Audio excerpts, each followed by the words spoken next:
존경하는 국민 여러분, 그리고 해외에 계시는 재외국민 여러분, 안녕하십니까? 자유한국당 대통령 후보 당당한 서민 대통령 기호 2번 홍준표입니다. 공식 선거운동이 시작되고 하루에 수백 킬로미터를 다니고 있습니다. 우리나라가 결코 작은 나라가 아니라는 걸 새삼 느끼게 됩니다. 몸은 힘들지만은 삶의 현장에서 많은 분들을 만납니다. 제게는 너무나 고맙고 소중한 시간입니다. 전국을 다니면서 제가 가장 많이 듣는 말씀은 안보와 경제입니다. 그래서 오늘은 여러분들께서 가장 많은 걱정을 하시는 안보와 경제를 중심으로 말씀드리고 싶습니다. 먼저 홍준표의 안보 정책을 말씀드리겠습니다. 우리 안보가 위기입니다. 지금의 북핵 위기는 과거 수십 년간의 안보 위기와는 차원이 다릅니다. 김정은 정권을 옹호하는 좌파 정권이 들어선다면 미국이 우리와 상의도 없이 북한을 선제 타격할 수도 있는 일촉즉발의 상황입니다. 우리의 안위가 우리의 의지와는 무관하게 결정될 수도 있는 엄중한 현실입니다. 좌파 정권 10년 동안 햇볕 정책이란 이름으로 북한에 퍼다준 돈이 무려 8조가 넘습니다. 그 돈이 북한의 핵개발 자금이 되어 핵공갈, 핵공포로 돌아왔습니다. 좌파 정권 10년이 국가 안위를 벼랑 끝으로 내몰았습니다. 다장간의 외교를 통한 북핵 해결도 이제 실패했습니다. 실패가 분명해졌다면 대응도 달라져야 합니다. 제가 대통령이 되면 힘의 우위를 통한 무장평화정책으로 대북정책을 일대 전환하겠습니다. 사드 배치 상반기 내에 완료하겠습니다. 사드 배치는 미국을 위한 조처도 아니고 중국을 위협하기 위한 조처도 아닙니다. 우리 국민의 생명을 보호하기 위한 생존 차원의 조치입니다. 전술 핵무기를 재배치해서 한반도의 핵균형을 이루겠습니다. 재래식 무기로는 핵무장에 대응하는 군사력 비대칭을 시정할 수가 없습니다. 핵무기는 핵무기로만 억제할 수 있습니다. 방어적 국방정책을 공세적 국방정책으로 일대 전환하겠습니다. 해병특수정 사령부를 신설하여 우리 군을 4군 체제로 재편하겠습니다. 북한의 특수전 전력을 능가하는 전투력을 확충해 나가겠습니다. 수세적 방어력이 아니라 압도적 공격력으로 전쟁을 억제하도록 하겠습니다. 사드 배치를 조속히 완료하고 전술핵 재배치를 통한 한반도 핵균형을 이루는 것이 한반도 평화구축의 기반입니다. 저는 국가의 안위와 국민의 생명이 걸린 이런 중차대한 문제에 대해서 모든 대선 후보들이 분명한 입장을 밝히고 국민의 선택을 받아야 한다고 생각합니다. 그런데 사드 배치만 하더라도 문재인 후보와 안철수 후보가 정확히 어떤 입장인지 국민들이 알지 못합니다. 알 수가 없습니다. 계속 말을 바꾸고 있기 때문입니다. 문재인 후보 처음에는 사드 배치 반대한다고 했습니다. 그러다가 최근에는 북한이 6차 핵실험을 강행하면 사드 배치가 불가피할 수도 있다고 했다가 또 이틀 뒤에는 다음 정부로 미루자고 했습니다. 안철수 후보 사드 배치는 국회 비준을 거쳐야 한다고 했고 국민의당은 당론으로 사드 배치를 반대했습니다. 그러다가 북핵 위기가 고조되니까 설거물이 자신은 물론이고 당론도 사드 배치 찬성으로 바꾸겠다고 했습니다.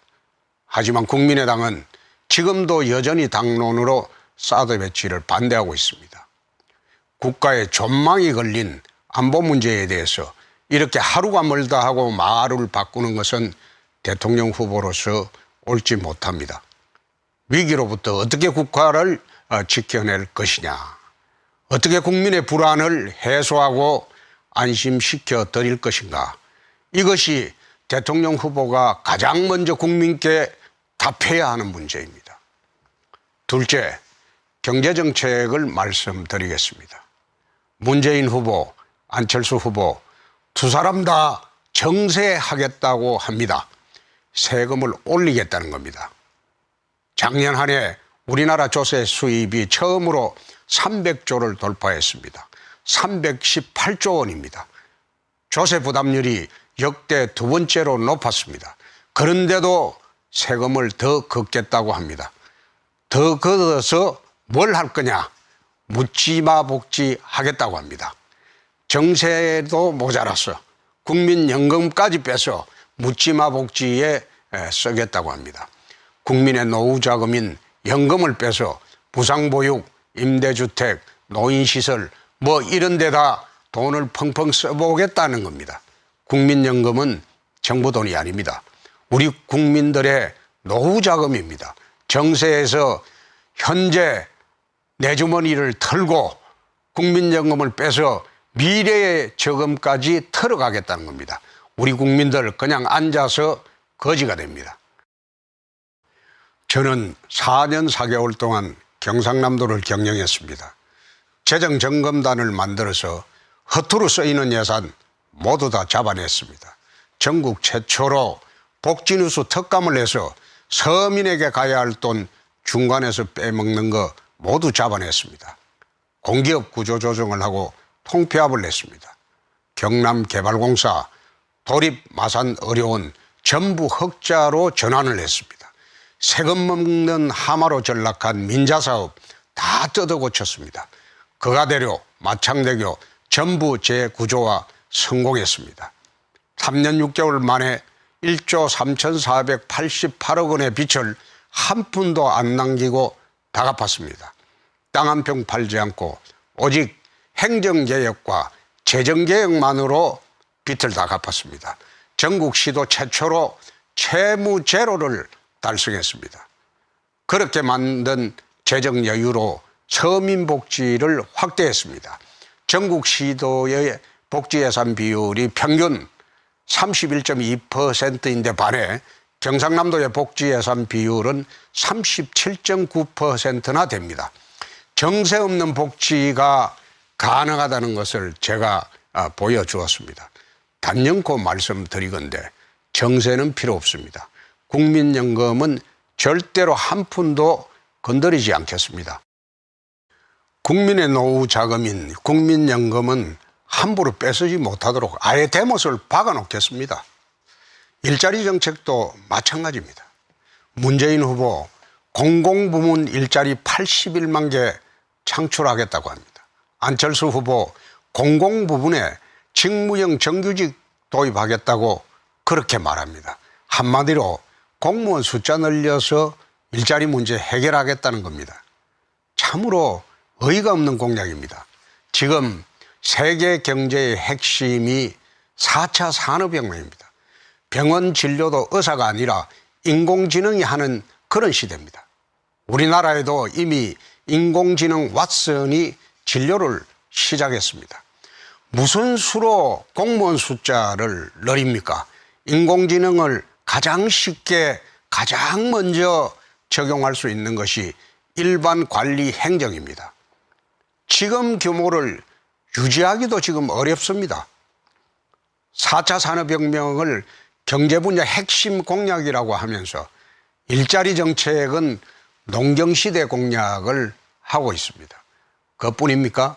문재인 후보 개성공단을 2천만 평으로 확장을 해서 청년 일자리 해결하겠다고 합니다.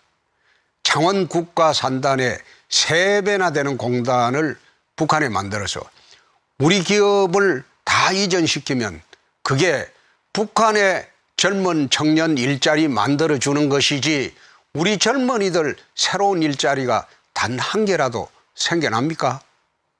북한 청년 일자리 대책을 가지고 우리 국민들, 우리 젊은이들 속이는 것입니다.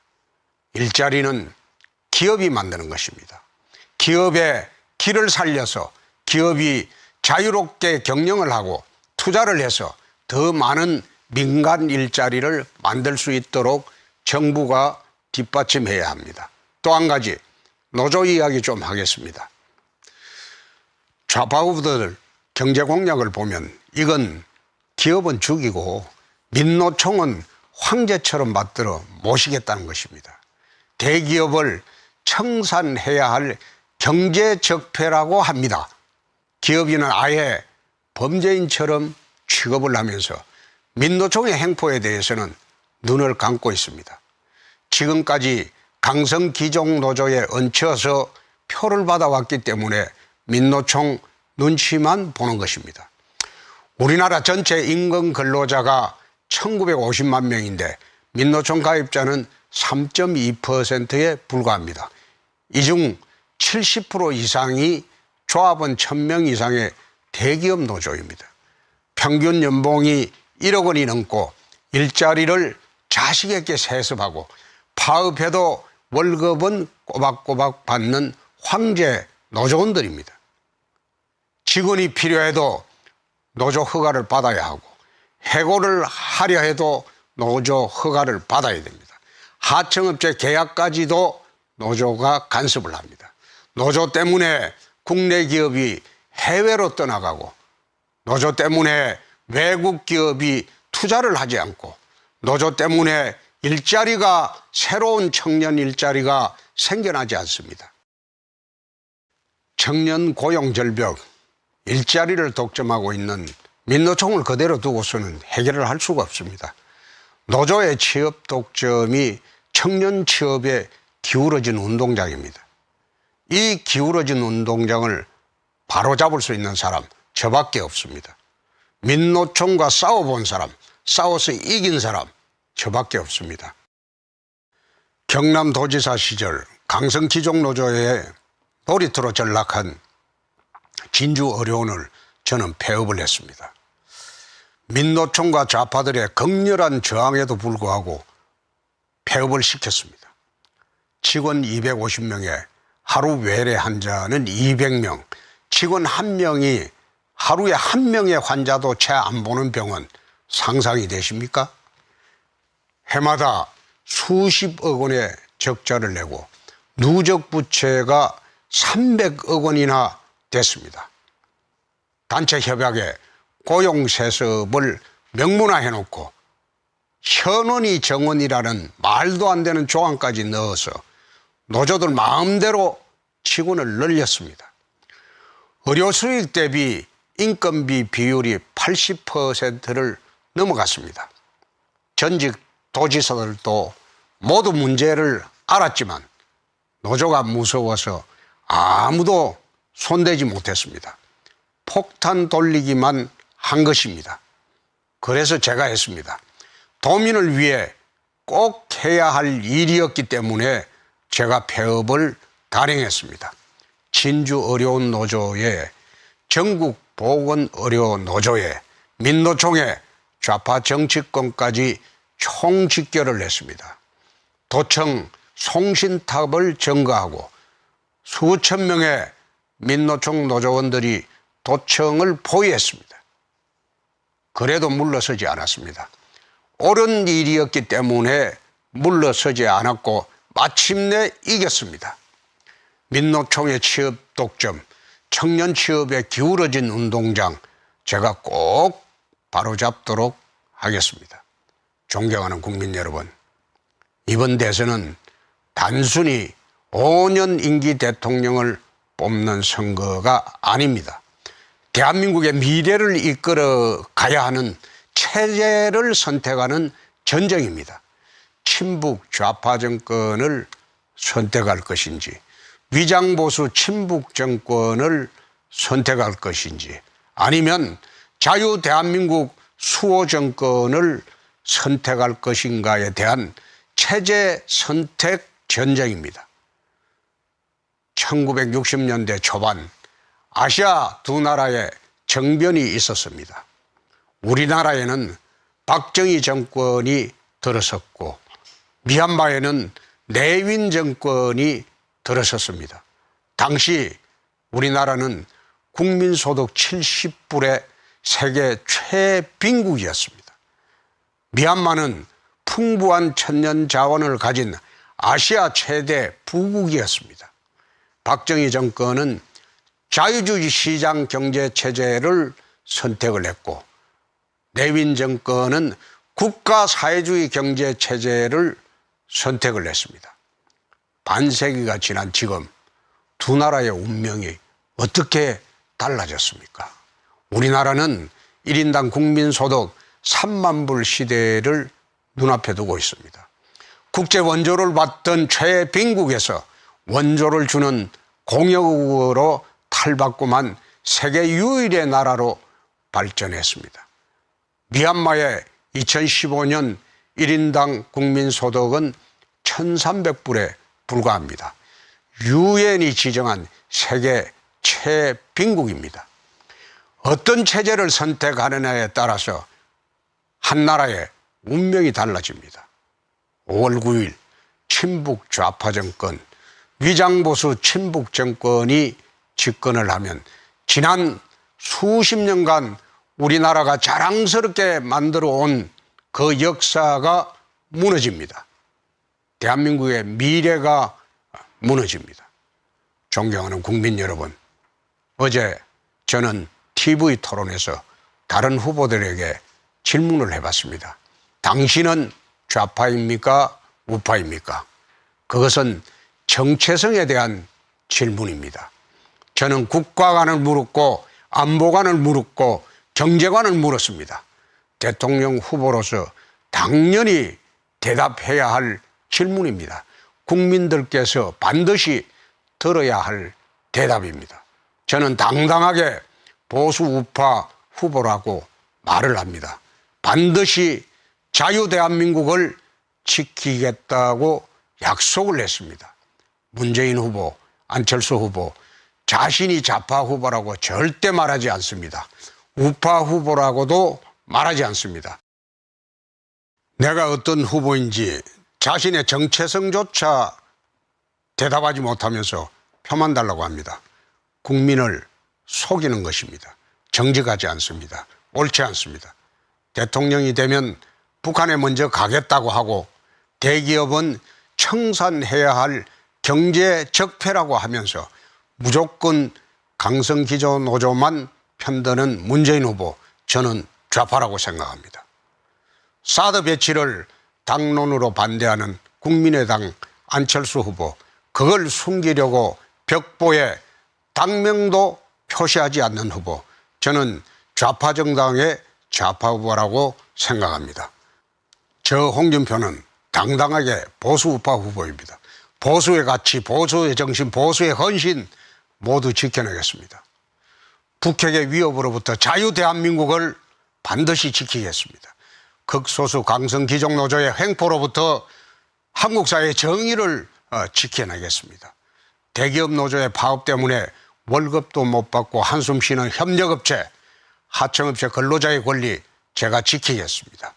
청년 취업을 가로막고 있는 민노총의 행포 제가 바로 잡겠습니다. 우리는 기울어진 운동장에서 뛰고 있습니다. 언론도 여론조사 기관도 일방적으로 저쪽 편만 들고 있습니다. 그러나 국민들의 실제 민심은 완전히 다르다고 저는 자신합니다. 저들이 아무리 국민을 속이고 거짓말하려고 해도 국민들은 알고 있습니다. 제가 이깁니다. 이기려고 하는 사람이 지키려고 하는 사람을 이깁니다. 우리가 뭉치면 이깁니다. 자유 대한민국을 지키는 힘, 기호 2번 자유한국당 대통령 후보 저 홍준표에게 힘을 모아 주십시오. 우리가 이깁니다. 경청해 주셔서 감사합니다. 고맙습니다.